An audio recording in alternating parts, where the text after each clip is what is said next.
अच्छा जी, fitness industry में, body building industry में सप्लीमेंट्स का एक बहुत ही इंपॉर्टेंट रोल होता है। और ये रोल ऐसा नहीं है कि अभी 2-3 साल पहले हुआ है। सप्लीमेंट इंडस्ट्री का रोल ऑलमोस्ट बहुत सारी डेकेड से है। यानी बॉडी बिल्डर्स हो, एंड्योरेंस एथलीट्स हो, वो जमाने से सप्लीमेंट्स को यूज करते हुए आ रहे हैं, उससे फायदा उठाते हुए आ रहे हैं। लेकिन अनफॉर्चुनेटली इतना डेटाबेस होने के बावजूद, इतना एक्सपीरियंस, इतना रिसर्च लिटरेचर होने के बावजूद आज भी ये आलम है कि हमारे जिम्स में बेसिक चीजों को लेके, स्पेसिफिकली वे प्रोटीन और क्रिएटिन को लेके बहुत ही ज्यादा मिस इन्फॉर्मेशन या फिर मिथ्स फैलाई जाती हैं, जिसको इनफैक्ट एड्रेस करना काफी जरूरी है। Myth number 1, protein supplements are only for body builders.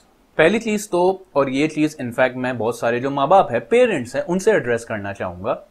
हमने बचपन से सुना है बैलेंस मील। आपकी जो फूड होता है, जो मील होती है एक वक्त की, वो बैलेंस होनी चाहिए। उसका मतलब क्या होता है? उसका मतलब सर ये होता है, आपकी प्लेट में you have good amount of carbs, fats and protein. यानी प्रोटीन ऐसा मैक्रोन्यूट्रिएंट है जो कि हर किसी को, चाहे बच्चा हो, बड़ा हो, एक एथलीट हो, नॉन एथलीट हो, उन सबको चाहिए। यानी protein is in fact for everyone.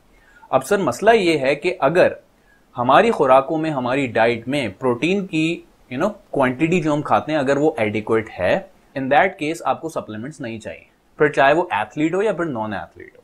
लेकिन अनफॉर्चुनेटली बहुत बार ऐसा होता है कि हमारी खुराकों में प्रोटीन की एडिक्वेसी नहीं होती, जिसके बहुत सारे रेपरकशंस हम फेस करते हैं और इनफैक्ट हमें जिंदगी भर पता भी नहीं चलता। सो अगर ऐसा इश्यू है कि अगर किसी की प्रोटीन इंटेक, इनफैक्ट उसकी डाइट पुअर है, उसकी डाइट में प्रोटीन इंटेक अच्छी क्वांटिटीज में नहीं है, सो इन दैट केस यस, वहां पे फिर चाहे वो एथलीट हो, नॉन एथलीट हो, वहां पे फिर आपको सप्लीमेंट्स उस लड़के को, लड़की को देने हैं। आई मीन इस पे कोई बहस वाली बात नहीं है, क्योंकि देखें ना, अगर आप if you are under eating protein, अगर आप एडिक्वेट अमाउंट में प्रोटीन इंटेक नहीं कर रहे, so apart from muscle mass and all that stuff, किस टाइप के इश्यूज आपको हो सकते हैं? सबसे पहली चीज आपकी स्ट्रेंथ का एक बहुत ही इंपॉर्टेंट इंपैक्ट होता है प्रोटीन का आपकी स्ट्रेंथ पे। इसके साथ साथ फटीग, वीकनेस, आपकी इम्यूनिटी में, आपके डाइजेशन में, आप हाउ मेनी डाइजेस्टिव इश्यूज आपको उससे हो सकते हैं, आपके इनफैक्ट मेटाबॉलिज्म में, आपकी इम्यूनिटी में, हेल्दी स्किन के लिए। So whey protein supplements, they are not only good for a professional body builder और एलीट एथलीट, लेकिन ये आम लोगों के लिए भी आप इस्तेमाल कर सकते हैं, या इनफैक्ट एक नॉर्मल जिम गोअर भी उसको इस्तेमाल कर सकता है। Myth number 2, protein supplements are steroids. Again ये चीज मैं बहुत सारे जो पेरेंट्स हैं उनको यहां पे एड्रेस करूंगा।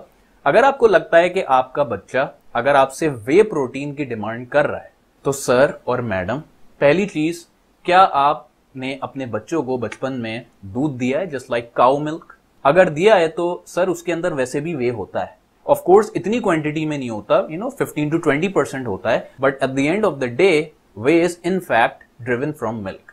यानी अगर आप बचपन में उसके दूध के खिलाफ नहीं थे, तो फिर जो चीज दूध से ही निकल रही है, सो आप उसके इनफैक्ट खिलाफ कैसे हो सकते हैं? वो सिर्फ ये करते हैं कि उस दूध में से वे को, उसकी जो कॉन्सेंट्रेशन है उसको बढ़ा देते हैं, उसको ड्राई पाउडर की फॉर्म में लाते हैं, थोड़ा बहुत फ्लेवर डालते हैं और डब्बे में पैक करके दे देते हैं। This is like simple whey protein and not steroid. That's it. So अगर आपको लग रहा है कि जो प्रोटीन सप्लीमेंट्स है उसके अंदर स्टेरॉइड है, नहीं सर, ऐसा नहीं है। हाँ, 2 ऐसी चीजें हैं जिस पे मैं कहूंगा कि थोड़ी बहुत कंसिडरेशन ना सिर्फ माँ बाप को बल्कि ज्यादातर जो बच्चे होते हैं उनको करनी चाहिए। पहली चीज, you need to make sure कि आपका बच्चा, वो जो जिम ट्रेनर्स होते हैं, उनसे प्रोटीन सप्लीमेंट्स ना मंगवाएं। क्योंकि सर मसला ये होता है कि बहुत बार ऐसा होता है कि जिम ट्रेनर्स अनएथिकल उनका बिहेवियर होता है, वो उसमें कोई भी डी बॉल या इस टाइप की कोई चीज डाल देते हैं ताकि ज्यादा से ज्यादा उसको बेनिफिट मिले और वो सामान उसी से खरीदे, कहीं और से ना खरीदे। So it is like always better कि आप बड़े जो आउटलेट्स हैं या फिर जो ओरिजिनल मैन्युफैक्चरर है, जो वेंडर है, उससे जाके खरीदें। एक और इंपॉर्टेंट चीज जिसको मैं एक्सेप्ट करूंगा कि यस, क्योंकि हमारे एनवायरनमेंट में हैवी मेटल्स होते हैं, just like lead, arsenic, mercury वगैरह वगैरह, तो जाहिर है जब सप्लीमेंट मैन्युफैक्चरिंग होती है, ये चीज वहां पे भी होती है। तो अपनी मर्जी से कोई नहीं डालता हैवी मेटल्स वे सप्लीमेंट्स में, प्रोटीन सप्लीमेंट्स में, लेकिन एनवायरमेंटली वो चीज पाउडर के अंदर आ जाती है। तो सर इसका सिंपल सा उसूल ये है कि आप फिर ऐसे सप्लीमेंट्स अपने बच्चों को दिलाएं जो कि third party, global lab tested, certified एक प्रोडक्ट हो। जैसे कि आप अपने बच्चों को ऐसे सप्लीमेंट्स परचेज करके दे सकते हैं जो कि जिसके एक बड़ा सा उस पर लेबल हो NSF, नेशनल साइंस फाउंडेशन का उस पर लेबल हो, या फिर जो कि इन्फॉर्म्ड स्पोर्ट्स या फिर इन्फॉर्म्ड चॉइस सर्टिफाइड प्रोडक्ट हो, उस केस में ना उसके अंदर heavy metals and all that stuff. I think informed sports या इन्फॉर्म्ड चॉइस ने तो हैवी मेटल्स को पुल आउट कर लिया था, लेकिन NSF की जब आप बात करते हैं उसके अंदर आज भी ये चीज मेंशन होती है।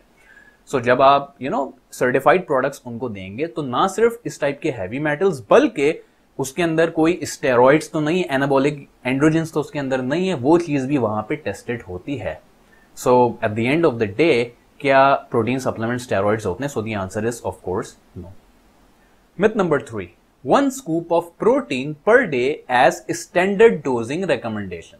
मुझे लिटरली नहीं समझ में आता कि क्यों हमारे इन्फ्लुएंसर्स अपनी वीडियोस में हर किसी को 1 स्कूप प्रोटीन लेने का कहते हैं। पहली चीज तो sir, 1 scoop is not a unit of measure. Scoop तो 20, 30, 40, 50 ग्राम तक हो सकता है। So what quantity are you in fact measuring? तो सर इसका सिर्फ और सिर्फ वाहिद हल है ग्राम्स में। आप बताएं कि कितना ग्राम्स उनको इनफैक्ट चाहिए। अब एक छोटी सी मिसाल है, एक 50 किलो का लड़का है, उसको आपने कह दिया 1 स्कूप। अच्छा जी, 60 किलो का है, उसको भी कह दिया 1 स्कूप। एक 80 किलोग्राम का इंडिविजुअल आपकी वीडियो देख रहा है, वो भी कहेगा कि जी 1 स्कूप। एक एथलीट देख रहा है 1 स्कूप, एक नॉन एथलीट देख रहा है 1 स्कूप। तो सर क्या this is like a chemical formula, one size fits all, कि जी आप एक ही स्कूप हर इंडिविजुअल को रेकमेंड कर रहे हैं? So this is like in fact a big myth कि आपको 1 स्कूप या उससे ज्यादा नहीं लेना चाहिए, या एक ही स्कूप इनफैक्ट आपको उसकी तरफ जाना चाहिए। सर ऐसा नहीं है। डोजेज की जब आप बात करते हैं तो सर वो डिपेंड करता है इंडिविजुअल नीड्स पे। लेट्स से किसी की रिक्वायरमेंट है 125 ग्राम प्रोटीन, तो हो सकता है उसको apart from food and diet सिर्फ 1 स्कूप, लेट्स से 30 ग्राम्स उसमें से प्रोटीन इंटेक की उसको जरूरत पड़े। किसी की रिक्वायरमेंट 160, 170 ग्राम है, तो सर उसके केस में हो सकता है उसको सिर्फ 2 स्कूप्स या फिर 60, 65 ग्राम्स उसमें से प्रोटीन की जरूरत पड़े।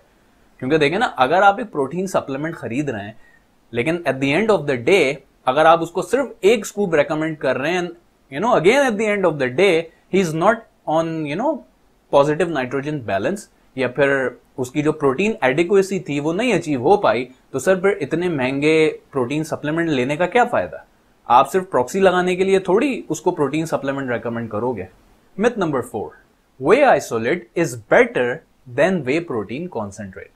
आई डोंट नो, लेकिन मैंने कितने इन्फ्लुएंसर्स को ये कहते हुए सुना है कि सर आपने कटिंग में जब आप श्रेड्स पे होते हैं तो आपको वे आइसोलेट लेना चाहिए, जबकि जब आप बल्किंग पे होते हैं सो उस वक्त आपको गेनिंग के टाइम पे वे प्रोटीन कॉन्सेंट्रेट लेना चाहिए। एंड आई एम लाइक, आज भी इनफैक्ट ये रिकमेंडेशंस हमारे सोशल मीडिया फिटनेस इन्फ्लुएंसर्स सीना चौड़ा करके देते हैं।